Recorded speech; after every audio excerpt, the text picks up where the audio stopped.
Shalom, berakar dalam firman hari yang ke-327.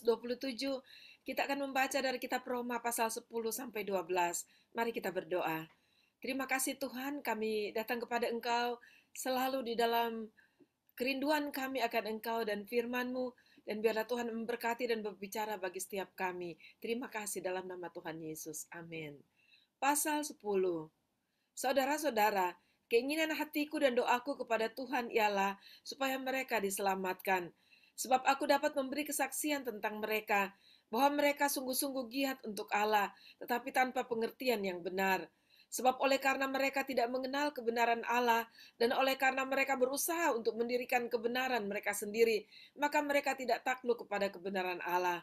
Sebab Kristus adalah kegenapan hukum Taurat, sehingga kebenaran diperoleh tiap-tiap orang yang percaya. Sebab Musa menulis tentang kebenaran karena hukum Taurat, orang yang melakukannya akan hidup karenanya. Tetapi kebenaran karena iman berkata demikian, jangan katakan di dalam hatimu, siapakah akan naik ke sorga, yaitu untuk membawa Yesus turun, atau siapakah akan turun ke jurang maut, yaitu untuk membawa Kristus naik dari antara orang mati. Tapi apakah katanya? Ini, firman itu dekat kepadamu, yakni di dalam mulutmu dan di dalam hatimu. Itulah firman iman yang kami beritakan. Sebab jika kamu mengaku dengan mulutmu bahwa Yesus adalah Tuhan dan percaya dalam hatimu bahwa Allah telah membangkitkan dia dari antara orang mati, maka kamu akan diselamatkan.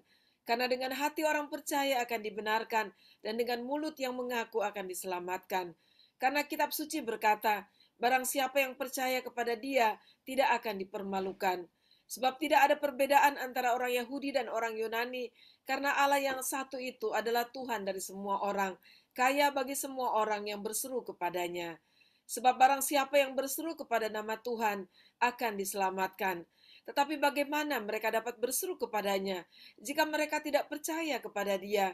Bagaimana mereka dapat percaya kepada dia jika mereka tidak mendengar tentang dia? Bagaimana mereka mendengar tentang dia jika tidak ada yang memberitakannya? Dan bagaimana mereka dapat memberitakannya jika mereka tidak diutus? Seperti ada tertulis betapa indahnya kedatangan mereka yang membawa kabar baik. Tetapi tidak semua orang telah menerima kabar baik itu. Yesus sendiri berkata, Tuhan, siapakah yang percaya kepada pemberitaan kami? Jadi iman timbul dari pendengaran, dan pendengaran oleh firman Kristus. Tetapi aku bertanya, adakah mereka tidak mendengarnya? Memang mereka telah mendengarnya. Suara mereka sampai ke seluruh dunia, dan perkataan mereka sampai ke ujung bumi. Tetapi aku bertanya, adakah Israel menanggapnya? Pertama-tama Musa berkata, Aku menjadikan kamu cemburu terhadap orang-orang yang bukan umat dan membangkitkan amarahmu terhadap bangsa yang bebal. Dan dengan berani saya mengatakan, aku telah berkenan ditemukan mereka yang tidak mencari aku. Aku telah menampakkan diri kepada mereka yang tidak menanyakan aku. Tetapi tentang Israel ia berkata, sepanjang hari aku telah mengulurkan tanganku kepada bangsa yang tidak taat dan yang membantah. Pasal 11. Maka aku bertanya, adakah Allah mungkin telah menolak umatnya? Sekali-kali tidak, karena aku sendiri pun orang Israel dan keturunan Abraham dari suku Benyamin. Allah tidak menolak umatnya yang dipilihnya.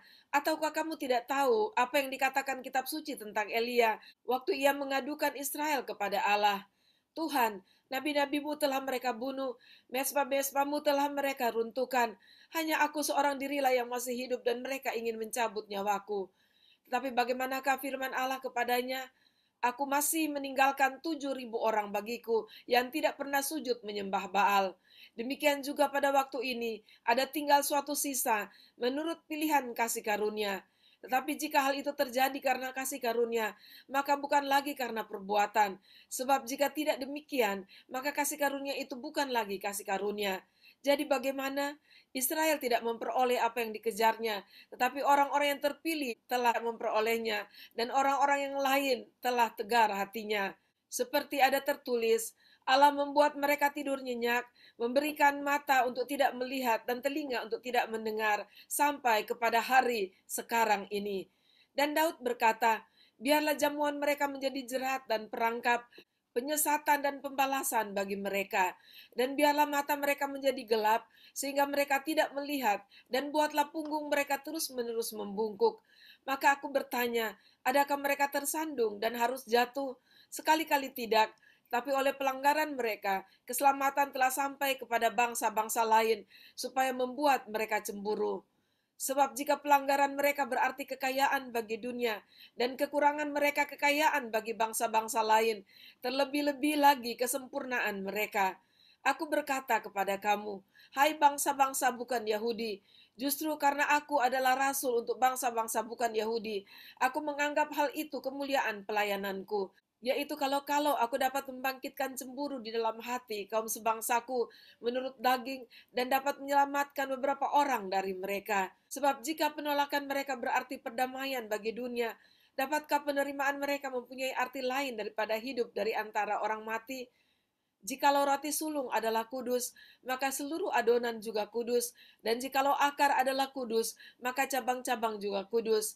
Karena itu apabila beberapa cabang telah dipatahkan, dan kamu sebagai tunas liar telah dicangkokkan di antaranya, dan turut mendapat bagian dalam akar pohon zaitun yang penuh getah, janganlah kamu bermegah terhadap cabang-cabang itu. Jikalau kamu bermegah, ingatlah bahwa bukan kamu yang menopang akar itu, melainkan akar itu yang menopang kamu. Mungkin kamu akan berkata, ada cabang-cabang yang dipatahkan, supaya aku dicangkokkan di antaranya sebagai tunas.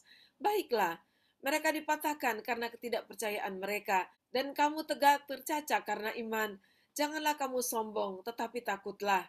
Sebab kalau Allah tidak menyayangkan cabang-cabang asli, Ia juga tidak akan menyayangkan kamu. Sebab itu perhatikanlah kemurahan Allah dan juga kekerasannya, yaitu kekerasan atas orang-orang yang telah jatuh, tetapi atas kamu kemurahannya, yaitu jika kamu tetap dalam kemurahannya, jika tidak kamu pun akan dipotong juga. Tetapi mereka pun akan dicangkokkan kembali jika mereka tidak tetap dalam ketidakpercayaan mereka, sebab Allah berkuasa untuk mencangkokkan mereka kembali. Sebab jika kamu telah dipotong sebagai cabang dari pohon zaitun liar dan bertentangan dengan keadaan itu, kamu telah dicangkokkan pada pohon zaitun sejati. Terlebih lagi mereka ini, yang menurut asal mereka akan dicangkokkan pada pohon zaitun mereka sendiri. Sebab saudara-saudara, supaya kamu jangan menganggap dirimu pandai, aku mau agar kamu mengetahui rahasia ini. Sebagian dari Israel telah menjadi tegar sampai jumlah yang penuh dari bangsa-bangsa lain telah masuk. Dengan jalan demikian, seluruh Israel akan diselamatkan, seperti ada tertulis, dari Sion akan datang penebus, ia akan menyingkirkan segala kefasikan daripada Yakub, dan inilah perjanjianku dengan mereka, apabila aku menghapuskan dosa mereka. Mengenai Injil, mereka adalah setru Allah oleh karena kamu, tetapi mengenai pilihan, mereka adalah kekasih Allah oleh karena nenek moyang. Sebab Allah tidak menyesal kasih karunia dan panggilannya. Sebab sama seperti kamu dahulu tidak taat kepada Allah, tetapi sekarang beroleh kemurahan oleh ketidaktaatan mereka. Demikian juga mereka sekarang tidak taat, supaya oleh kemurahan yang telah kamu peroleh, mereka juga akan beroleh kemurahan. Sebab Allah telah mengurung semua orang dalam ketidaktaatan, supaya ia dapat menunjukkan kemurahannya atas mereka semua. Oh alangkah dalamnya kekayaan, hikmat, dan pengetahuan Allah. Sungguh tak terselidiki keputusan-keputusannya, dan sungguh tak terselami jalan-jalannya. Sebab siapakah yang mengetahui pikiran Tuhan? Atau siapakah yang pernah menjadi penasehatnya? Atau siapakah yang pernah memberikan sesuatu kepadanya, sehingga ia harus menggantikannya? Sebab segala sesuatu adalah dari Dia, dan oleh Dia, dan kepada Dia. Bagi Dialah kemuliaan sampai selama-lamanya. Pasal 12. Karena itu saudara-saudara, demi kemurahan Allah aku menasihatkan kamu, supaya kamu mempersembahkan tubuhmu sebagai persembahan yang hidup, yang kudus dan yang berkenan kepada Allah. Itu adalah ibadahmu yang sejati. Janganlah kamu menjadi serupa dengan dunia ini, tetapi berubahlah oleh pembaharuan budimu, sehingga kamu dapat membedakan manakah kehendak Allah, apa yang baik, yang berkenan kepada Allah, dan yang sempurna. Berdasarkan kasih karunia yang dianugerahkan kepadaku, aku berkata kepada setiap orang di antara kamu, janganlah kamu memikirkan hal-hal yang lebih tinggi daripada yang patut kamu pikirkan, tetapi hendaklah kamu berpikir begitu rupa, sehingga kamu menguasai diri menurut ukuran iman yang dikaruniakan Allah kepada kamu masing-masing. Sebab sama seperti pada satu tubuh, kita mempunyai banyak anggota, tetapi tidak semua anggota itu mempunyai tugas yang sama. Demikian juga kita walaupun banyak adalah satu tubuh di dalam Kristus, tetapi kita masing-masing adalah anggota yang seorang terhadap yang lain. Demikianlah kita mempunyai karunia yang berlain-lainan menurut kasih karunia yang dianugerahkan kepada kita. Jika karunia itu adalah untuk bernubuat, baiklah kita melakukannya sesuai dengan iman kita. Jika karunia untuk melayani, baiklah kita melayani. Jika karunia untuk mengajar, baiklah kita mengajar. Jika karunia untuk menasihati, baiklah kita menasihati. Siapa yang membagi-bagikan sesuatu, hendaklah ia melakukannya dengan hati yang ikhlas. Siapa yang memberi pimpinan, hendaklah ia melakukannya dengan rajin. Siapa yang menunjukkan kemurahan, hendaklah ia melakukannya dengan sukacita. Hendaklah kasih itu jangan pura-pura, jauhilah yang jahat dan lakukanlah yang baik. Hendaklah kamu saling mengasihi sebagai saudara dan saling mendahului dalam memberi hormat. Janganlah hendaknya kerajinanmu kendor, biarlah rohmu menyala-nyala dan layanilah Tuhan. Bersukacitalah dalam pengharapan, sabarlah dalam kesesakan, dan bertekunlah dalam doa. Bantulah dalam kekurangan orang-orang kudus, dan usahakanlah dirimu untuk selalu memberikan tumpangan. Berkatilah siapa yang menganiaya kamu, berkatilah dan jangan mengutuk. Bersukacitalah dengan orang yang bersukacita, dan menangislah dengan orang yang menangis. Hendaklah kamu sehati sepikir dalam hidupmu bersama. Janganlah kamu memikirkan perkara-perkara yang tinggi, tetapi arahkanlah dirimu kepada perkara-perkara yang sederhana. Janganlah menganggap dirimu pandai. Janganlah membalas kejahatan dengan kejahatan. Lakukanlah apa yang baik bagi semua orang. Sedapat-dapatnya, kalau hal itu bergantung padamu, hiduplah dalam perdamaian dengan semua orang. Saudara-saudaraku yang kekasih, janganlah kamu sendiri menuntut pembalasan, tetapi berilah tempat kepada murka Allah, sebab ada tertulis, pembalasan itu adalah Aku. Akulah yang akan menuntut pembalasan, firman Tuhan. Tetapi jika seterumu lapar, berilah dia makan. Jika ia haus, berilah dia minum.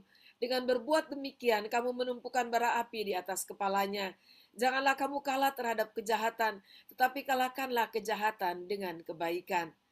Haleluya, puji Tuhan. Demikianlah pembacaan pendengaran firman Tuhan kita pada saat ini. Di pasal terakhir ada banyak nasihat yang diberikan oleh Rasul Paulus. Dan satu hal yang kita garis bawahi bahwa kita semua sudah diperlengkapi oleh Tuhan dengan karunia-karunia. Dari sejak kita lahir bahkan Tuhan sudah memberi kita talenta, memberi kita apapun yang kita perlukan untuk hidup. Dan apalagi pada saat kita sudah di dalam Tuhan, ada karunia-karunia yang sudah Tuhan sediakan bagi kita, sesuai dengan panggilannya bagi kita masing-masing. Sebab itu mari menemukan itu di dalam Tuhan, di dalam terang Roh Kudus, dan lakukanlah itu dengan baik, dan lakukan itu dengan setia. Dan saya percaya bahwa kita akan diberkati lebih lagi dari Tuhan. Haleluya. Mari kita berdoa. Terima kasih Tuhan, kami sangat bersyukur buat pembacaan firman Tuhan pada saat ini. Dengan semua nasihat-nasihat yang ada, biarlah kami terus maju dan bertumbuh kuat di dalam Engkau, dan berlimpah di dalam kasih karunia-Mu. Terima kasih Tuhan, yang tolong kami untuk hidup sesuai dengan panggilan Tuhan. Dan biarlah kami melabahkan semua kasih karunia yang Tuhan sudah berikan kepada kami, sebagai modal untuk kami dapat menjadi berkat bagi sesama kami.